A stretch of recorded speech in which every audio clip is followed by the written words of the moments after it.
Hey there. So today we are talking about being more productive as a Christian blogger in the new year. And so three things we're going to talk about today is defining clear goals for your blog for this year, defining how you're going to accomplish those goals, and then talking about how to focus your time in a way that serves doing the things that matter most that will reach the goals that you've set.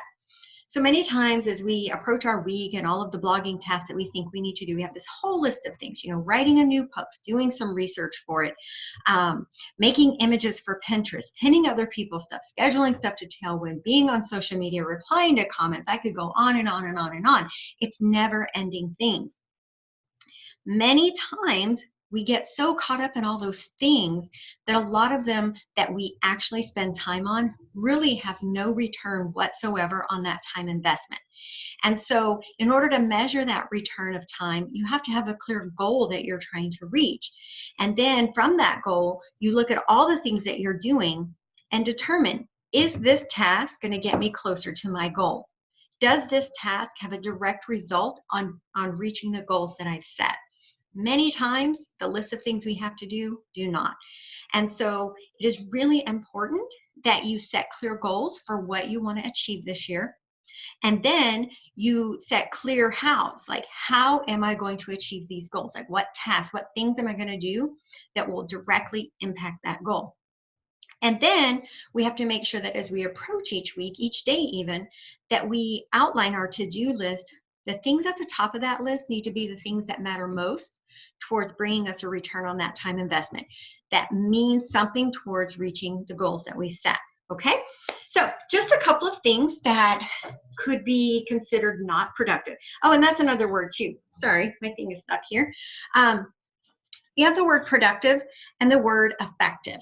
Many of us may feel productive because we knocked a whole bunch of things off of our to-do list for today, but we weren't necessarily productive in actually doing something that mattered for our blogs. So here's an example, and I use this in the blog post. So one thing that I see people do a lot is making those really pretty matching Pinterest pin or Pinterest board covers, right? They put all sorts of time and effort, spend an entire day making them all match, and they upload them, and now their Pinterest profile is all matching and picture perfect, right? Great, you were productive, you got a lot done today, but what purpose did that serve other than your visual need to have something looking pretty, right? The reality is having matching board covers has no impact whatsoever on your ability to grow your Pinterest. Zero, zilch, nada. It's more for you than anything else because Pinterest is a search engine. People find it by searching words in Pinterest. And so the fact that your board covers are really pretty is going to have no impact on their decision to save a pin or to click through to your boards and so forth. So was it effective? It was productive, yes, you got a lot done, but was it effective? Did it impact your blog and the goals you had set for it? Not at all. So that's an example of being productive versus being effective. Your goal is to do both, to be productive and knocking things off your list, but those things need to be effective. They need to be something that matters for growing your blog, reaching the goals that you've set. Okay, so what are the different things that we do? We have social media goals, we have blogging goals, we have traffic, we have all these different things.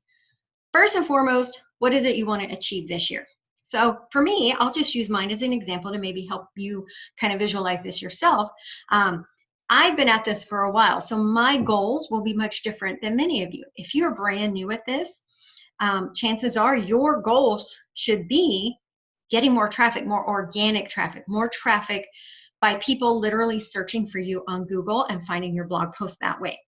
Not traffic from sharing our blog posts in each other's threads and things like that. Those are great, and that's how we all network and get to know each other. But within those threads, that's just a bunch of friends sharing stuff with each other, right? We're not reaching anybody with that.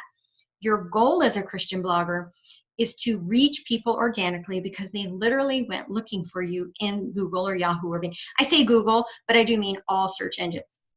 So I will say, if one of your goals right now is to earn more money and you are not yet getting decent organic traffic from search engines like Google and Yahoo and so forth, then you need to remove the money part from your main goal. You should not focus on earning more money until you've actually started getting that organic traffic. It takes organic traffic to earn money. So if you don't have the organic traffic, setting a goal of earning money is pointless, right? So I'll use mine just as an example. So I have been doing this a while, so obviously mine will be different. My goal this year is to increase my ad revenue. I have ads on my site. And so the way ads work is based on the impressions. And so anytime someone clicks on a blog post and they see the ads, that's an impression. And I earn based on how many impressions, and they don't even have to click on the ad, it's just the impressions of them being showed. So for me, my how is to get more traffic. So the more people coming to the site, the more ad impressions, the more income I'll earn from that, right? So for me, my how is actually traffic. Might seem for most of you like traffic. Your goal might be traffic because that's the first thing you need to work on, and your how would be SEO and target audience and so forth. My goal is monetization. My how is traffic. I know that kind of sounds confusing, but so for me, the way I will accomplish that traffic, I have several things. And so this is where it comes down to being very specific with the task that you choose to spend your time on. Ask yourself, what I'm about to work on, is it going to bring more traffic to my site? So that's what I do, right? Because my goal is traffic in order to get the monetization. So everything I do, before I create any new product, before I do anything, I have to say, will this generate more traffic to my site? If not, then I need to put it away and work on something else right now that will bring traffic. And then after I've done all of that, then I can go back to this other thing. So some things for me, obviously posting more blog posts, more content on the site centered around SEO to my target audience. I will be creating some free courses. All of these things will be very helpful. They won't just be thrown together, but some very good, helpful free tutorials via ebook and mini courses. In those courses and ebooks will be links to blog posts talking about those subjects, right? So by me creating these courses, yes, the traffic will go to the courses, but once they go into the course, they have to click on the links to each of those blog posts to read about those topics, right? So by me creating a course, is it going to bring more traffic to my site? Yes, because the blog posts are in the course. So that's a productive use of my time to create those free courses because I can send them out. Many people will take them and it'll drive traffic back to my site. Same thing with little ebooks. Some people prefer ebooks versus courses. That's why I do both of them. So here's a situation where I fell down a rabbit hole this past year. I love graphics.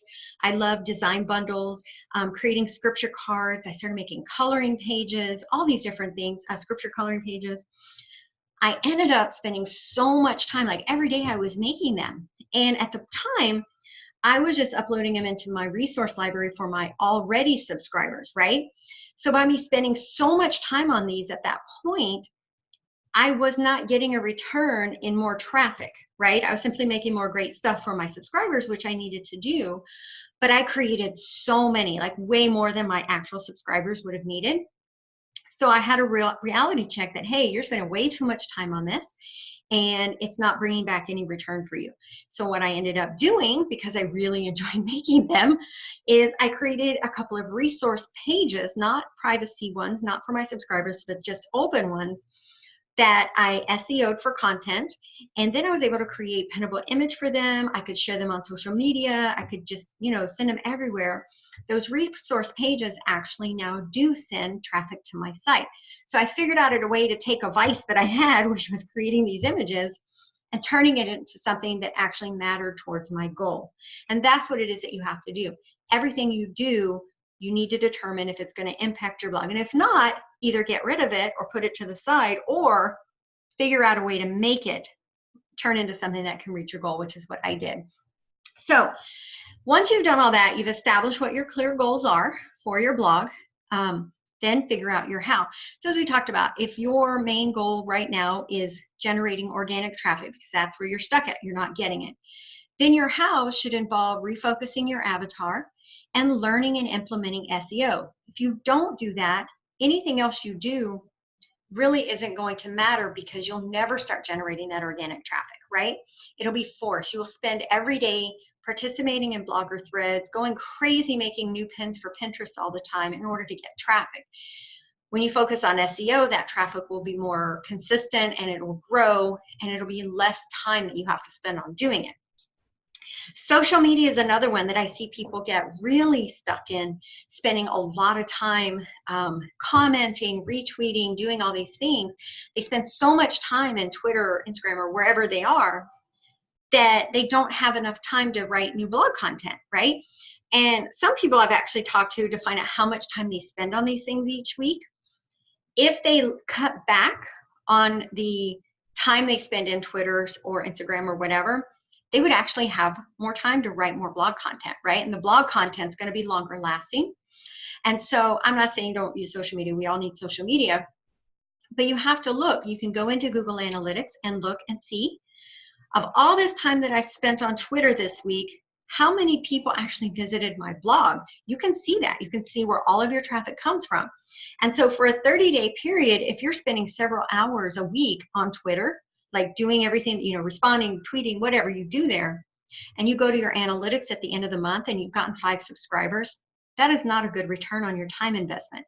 All that time could have been better spent writing a new blog post and or creating new pinnable images, because those Pinterest images would have brought you a lot more traffic for the amount of time that you spent doing them. So I hope that kind of makes sense for you. Like looking at everything that you're doing, where you're spending your time now, cutting back on the things that are not resulting in the traffic to your site or whatever the goal you have set for yourself, and then focus more of your time on tasks that actually do bring those results back to you. By the end of the year, if you do these things, you're going to see such a huge amount of growth for your site, your organic traffic. Once you get that organic traffic, then you'll be able to build that subscriber list that everyone's trying to build, because people will have found you because they were looking for you. They'll be interested in what you have to offer and they'll want to sign up. Now, I will say, if you have an email list, you better also have a plan with what you're going to be sending them and how often. Don't just get them and then forget about them. Keep them engaged. But then you can take next year, and now that you've got this foundation, then set different goals for next year or increase the number of whatever. If it was traffic for this year, then maybe next year will be the money side of it. So anyway, I hope this all made sense. I know I kind of talk in circles sometimes, but again, set clear goals for your blog. Set clear hows for how you're going to reach those goals. Don't just say you're going to do it and then no plan to do it. Always have a plan for how you're going to achieve it. And then focus your time on the things that matter and let go of the things that you've been spending way too much time on that have not brought any fruitful results to you or your blog this year, or last year, I should say. So that's it. Happy blogging, and I will see you guys later. Bye-bye.